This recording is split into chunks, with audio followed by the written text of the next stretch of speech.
a cikin suratun nisa aya ta 128 Allah subhanahu wa ta'ala ya ce la khaira fi kathirin min najawahum illa man amara bi sadaqatin aw ma'rufin aw islahin bainan nas wa man yaf'al zalika ibtiga'a mardatillah fa sawfa nu'tihi ajran azima.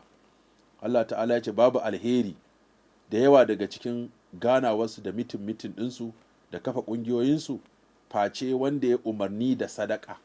Idan an yi mitin ne don a yi umarni da a yi sadaka a kyautatawa al'umma, ko kuma a yi abin da yake sananne a shari'a da shi za a yi umarni, ko kuma za a yi sulhi tsakanin mutane, to wannan mitin ɗin Allah ya sa masa albarka.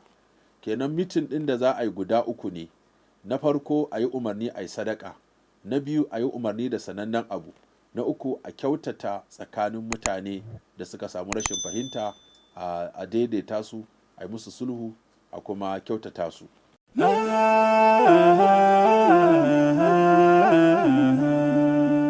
Haske mai ne ga gidan kowa Afirka TV. TV3 tafarkin rayuwa.